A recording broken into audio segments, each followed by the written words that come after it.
ആ ബക്കറ്റ് നീല ബക്കറ്റ് നല്ല ബക്കറ്റ് പോയല്ലോ ഇതിലുള്ള ബക്കറ്റ് നീലപ്പിടിയുള്ള ബക്കറ്റ് കൊണ്ടുവന്ന ബക്കറ്റ് അന്യായ ബക്കറ്റ് പോയല്ലോ ബക്കറ്റിന് പോയത് ഞാൻ സീറ്റിൽ കൊടിക്കാൻ ഒരു ബക്കറ്റുമായി ഹോസ്റ്റലിലേക്ക് കടന്നു വന്നപ്പോൾ ഒറ്റക്കായിരുന്നു പോടാണ്. ഈ ബക്കറ്റിനെ കുറിച്ച് വ്യക്തമായി പറയാൻ ചാത്തന്മാർക്ക് പോലും കഴിയില്ല, പക്ഷെ എനിക്ക് കഴിയും. കാരണം എന്റെ ബർത്ത്ഡേക്ക് സമ്മാനം കിട്ടിയ നീലക്കടിയുള്ള ചുവന്ന ബക്കറ്റായിരുന്നു അത്.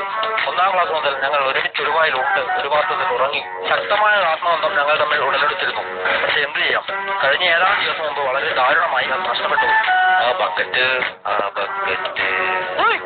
നീല ബക്കറ്റ് നല്ല ബക്കറ്റ് പോയല്ലോ. എന്തായാലും ഈ ബക്കറ്റ് പോയത് എങ്ങനെയാണെന്ന് എനിക്ക് നന്നായിട്ട് അറിയാം. ഇതിന് ഒരു ബക്കറ്റ് മാഫിയ തന്നെ പ്രവർത്തിക്കുന്നുണ്ടെന്ന് പുറത്താ പറഞ്ഞു. അതുകൊണ്ട് ഞാൻ ഹോസ്റ്റൽ യൂണിയന് കംപ്ലൈന്റ് ഒന്നും കൊടുത്തിട്ടില്ല. എന്റെ അവസ്ഥ കൊണ്ട് മനസ്സിലാകുന്ന ഏതോ ഒരാൾ നെറ്റ് പോസ്റ്റർ ഇട്ടതുകൊണ്ട് ഇപ്പോൾ മനസ്സമാനത്തോടെ ജീവിക്കുക അയാളോ. ഇനി ഏതായാലും ഇങ്ങനെ ഒരു സംഭവം ഉണ്ടാകാൻ വഴിയില്ല. കാരണം ആരും ഒന്നും മോഷ്ടിക്കരുതെന്ന് ഞാൻ റൂമിൽ എഴുതി വെച്ചിട്ടുണ്ട്. ഹോസ്റ്റലിന്റെ ചരിത്രത്തിൽ ആദ്യമായി ഇങ്ങനെ ഒരു സംഭവം ഉണ്ടാകുന്നതെന്ന് ഒട്ടനാട് പറഞ്ഞിട്ടുണ്ട്. ജീവൻ കൊടുത്താലും ഞാൻ എന്റെ ബക്കറ്റ് തിരിച്ചു പിടിക്കും.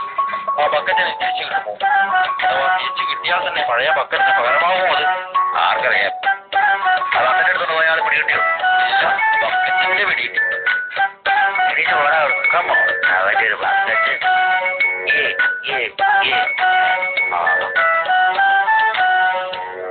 ആ ബക്കറ്റ് എല്ലാം പിടിച്ചോ. നീല ബക്കറ്റ് നല്ല ബക്കറ്റ് എടാ നിർത്തടാ.